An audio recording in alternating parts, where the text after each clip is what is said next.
Ready? The importance of no win zero.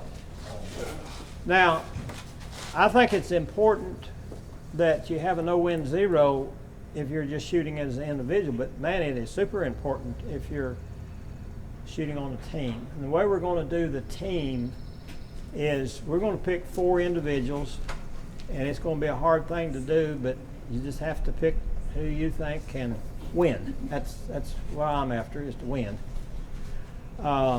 And you want going to pair in twos, 2 people that can work together with each other as a 4-man team. Now, if Dave's laying down there and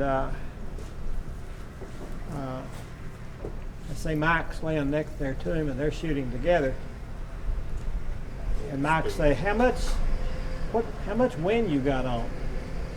I got 6 minutes. Well, if you all are in sync, 6 minutes is fine for you. If you're not in sync, it don't mean nothing. Absolutely nothing. So, and the other challenge is that not everyone has an adjustable front sight.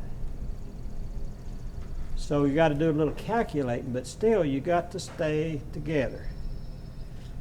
I know in England, I didn't have an adjustable front sight, but Lee and I, long range, we were in sync, but I had, when he would ask me, what I had to add what I had, on my windage to it so that, he would understand, kind of a thing. Yeah. For those that don't have an adjustable front sight, Okay. I don't. To have a zero appropriate for long range, you have to be 2.5 minutes left at 300 yards. Period. At 300 yards, 2.5 minutes left, I assure you. This is something that y'all can work on. Now, my range is Oak Ridge, and Oak Ridge is not a good place to try to get a no-win zero because things are so squirrely there. You can look out there and don't see a blade of grass moving. You don't see a flag moving. You don't see nothing. And Arlene's down in the pits pulling, and she said there's a wind coming down through here, and it's got the leaves tossing them out the other end, And so, How much wind? You're no wind. You remember what yours is at 1,000? Like about? 2.5 minutes left of zero. I have to put my front sight to shoot long range. It's that for everybody. I mean, if you got everything set right, it's just like the old Buffington sight. It's 1 minute left at 600 yards. It's 2 minutes left at 800 yards. 2.5 at 9, and 3 actually at 1,000. But a good compromise is 2.5 left of your 300 yard zero or 200 yard zero. I don't care. But 2.5 minutes left. If you've got an accurate 200 or 300 yard zero, you need to be 2.5 minutes left of that, and you'll be fine. Okay. Because my tank sight is plumb. It's not, doesn't lean. Some people set them up so the tank sight like a Buffington sight Right. to allow, and I guess it did. I guess that it's not exact, but it follows. The unfortunate part about it is you can't do it with just tilting your rear sight. I did it for several years that way. Right. It's not. But it's not the same. The Buffington sight starts at 0 at 200 yards, and then it proceeds to go to the left. And it goes 25 thousandths by the time it gets to 900 yards, and it goes on and it keeps on going. But 2.5 minutes left of your 300 yard zero, and you will not be sorry at 1,000 yards. Dick Hall did something, and I guess it worked well for him, but he took his sight and he just kept filing on that one side and putting her on and trying and kept filing, and that it took forever. And I said, I'm not going to get into that, so that it actually did like what you're talking about. It just creeped on up as he went on up the ladder. Does that work? Will you lean the sight? Yeah. Well, like I said, filing off the base. Yeah, that's the way the old timers did it. They'd file off one side instead of shimming it. I put shims in. Okay. But my sight is plumbed with my front sight, which is all plumbed with the rifle and everything. Okay. Steve Baldwin urging is making an adjustable eyepiece for his sights to where it'll go 3 minutes plus or minus on the eyepiece. On the eyepiece. On the eyepiece, so that, well, he doesn't make a darn windage adjustable front sight, and I've been after him for years to do that. He's not gonna do that, but he is gonna make an adjustable eyepiece that will allow at least up to 3 minutes left. Will have a little screw, and you Now can. that would be neat. Oh, and it's supposed to be retro for any of the sites, so, I'll let, everybody know as soon as I get my prototype in the mail. My It should be biggest short. problem is I have to really make sure when I got the rifle there that I've got it turned the right way to change that front sight and not go the wrong way. You ever done that?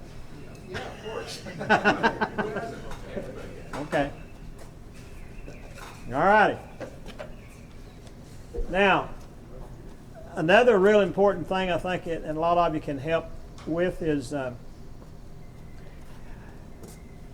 we're going to do this in our match, is once you hit paper, you can't get any more information about where it hit. Now, you can challenge a miss, but they're going to bring it down, and they still can't find it. They're going to run it back up, and it's still a miss, but they can't tell you, even though they know it hit left or hit right or went over whatever.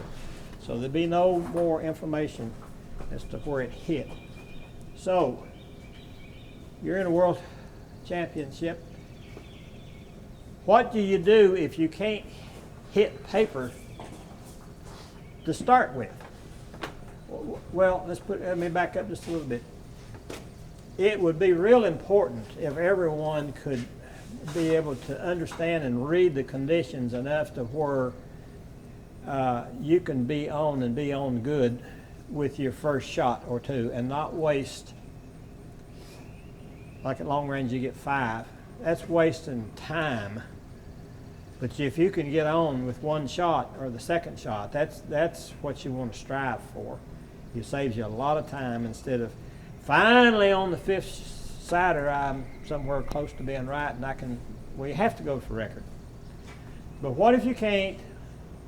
And I'm going to ask you experienced guys, what will you do if you can't find paper particularly at long range to start with? What do you do? What would you do, Dave? Well, if I was I'd shoot it low so I could see where the impact is, All right. but I wouldn't be in that position. All right, Get Hoppy? over yourself. Yeah, hey, if I have that, I go back to my regular zero, adjust accordingly what I think the wind's doing and shoot it again. Ray? I do the same thing, Dave. I mean, if you can't see an impact in the berm, these berms now, where they've gone over with the cap, Yeah. even if it's rained, you probably, everything else being equal, would be able to see a berm impact. But that's assuming that it didn't go just over the top and it was off, left or right. But yeah, go in the grass short and look. Something that you can see. That's not 100% either. Right. No, it's not. All right, now let's say that you found paper. So you're shooting along and then you have a miss. And you challenge it and it's still a miss. So you got to figure out how to get on. You should know at least 90+% of the time if you shoot a miss where that miss went. If you call your shots. Yeah, because it's usually a windage miss. If you go over the top of the target, it gets to be a little more problematic because you can't see the impact that's behind the target and all that. But you should know after you fire a shot, you should go back into your scope. And when you look in there, if there was a change that's going to push you off that target, it's 10 foot wide. You should be able to go, oh, I know where that miss is going to go before it even gets there. I look in there and go, crap, it picked up or it stopped while I was out of the scope. I know where that bullet's going before it gets there. So And I'm sure all of you've done this, had a miss, and left everything the same. Fired that second shot, good shot. Well, So that's human. That's human's error. You have to believe that you're fallible. Right, that's right. You have to get, Sometimes you'll pull a shot and not realize it. You Right. should, most of the time you know it, but not all the time. I've done it myself where I've shot. God, that was a perfect break, and it went someplace else. I adjusted my sights. Next thing I know, I'm way off the other side. I'm like, okay, that's because I pulled it from the last shot. But anyhow. another thing too is be aware of the people who are in the pits and that are calling the shots for you when you first start. They may be telling you're hitting low left, Yeah. and you keep adjusting and adjusting and adjusting, and you keep hitting low left, and actually you're hitting on the right. So you have to decide who's right and say, I don't believe it. I don't believe it. So Well, if possible, I mean, and that would work on the team or working here. It might not work quite as good internationally, but most of the people I've ever been squatted with internationally, as long as it's a legitimate sighter, you're still under no restrictions as far as getting this. If you're not hitting, ask the guy you're shooting with to watch. Yeah. right. I mean, I've never found anybody that wouldn't tell you, assuming they're not breaking a rule doing it. Well, sometimes a range officer, you can ask a range officer, and he'll call down to the pits and say, this guy's not on paper, and I want you to pay real close attention and let me know exactly where that happened. So, and they'll do that for you. Yeah, they're supposed to. Yeah, Until you get paid. right. From the letter I got from Kim, they're going to be shooting 3 men to a target. I'm assuming that's to save on having to pay pullers. 3 men. Now, I've only done that once that I can remember, and I think it was in England. I talked to Hoppy about it this morning. He's thinking they just give you more time instead of like at long range, instead of being an hour and a half, they make it longer because there's 3 men shooting. Is that the way they do it? Not a whole lot longer. No, I wouldn't bank on that. I mean, Really? We get an hour and a half, at least with cartridge in '03, we had to shoot 3 men to a point in England. And I don't remember exactly, but it wasn't, I thought it was like an hour and 10 minutes or an hour and 15 minutes. They didn't give a lot of extra time. But it really doesn't take a lot of extra time. We shot in England, I got my notes at home, I'll have to dig them up, but it was more than enough time. Right. Seems like the problem with that is you have to score for each other. And if you don't have 2 scopes, you gotta climb back down on your mat and get into your scope to get the guy's shot scored and then climb back up and start loading again.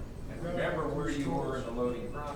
And that's a Now in England, big potential. we had scorekeepers. Yeah, but not in Africa.